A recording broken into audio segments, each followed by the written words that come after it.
Yes, waba ufite akazi waba nta kazi ufite telefone ya smartphone, ngiye kukwereka akazi ukora ugafatanya n'ako ufite, cyangwa se waba nta kazi ufite ukiteza imbere nk'abandi. Ubu wirirwa TikTok, wirirwa YouTube, ukirirwa Instagram, ureba ama videos y'abandi kandi bitakwinjiriza udahembwa. Aha ngiye kukwereka kampani ukorera guhera nonaha kandi ukiteza imbere ikaguhemba buri munsi uko wayamamarije. Iyi kampani yitwa M-Pesa. Icyiciro cyayo gikuru kiri muri Kenya.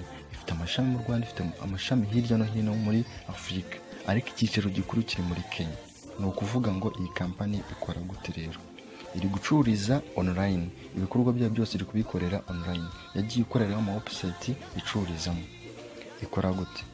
Iyi ni platform cyangwa se ni website yakozwe n'abanyakenya bayita Pesa Empire. Iyi platform uri kwinjiramo ugafunguramo account yawe ku mafaranga 5500.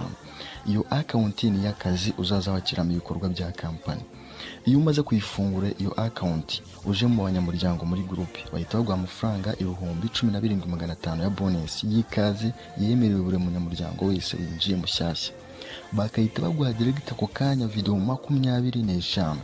Video uba ugomba kuzireba nizo z'akazi bamamarizamo. Iyo video imwe urayiplaying ukayireba. Iyo umaze kuyireba irangiye bimara amasegonda 15, urayireba amasegonda 15 yarangira bakahita bakwereka ijambo hagati ryanditseho add subscribe. Uhita ugakoraho ku kajambo. Iyo ugakozeho amafaranga 1175 mu manyarwanda ahita aza kuri mobile money yawe, kuri ya nomero yawe bakoresheje wiyandikishije. Ni ukuvuga ngo video 25 zose iyo uzirebye zikarangira urumva ko winjija amafaranga menshi buri munsi. So nimba uri tayari witeguye nonaha ufite amafaranga 5500 byo kwita ufungura account yawe y'akazi, ninjye mu agent mukuru umubwira ngo ufashe wiyandikishe, ubundi nawe utangira akazi uze mu bandi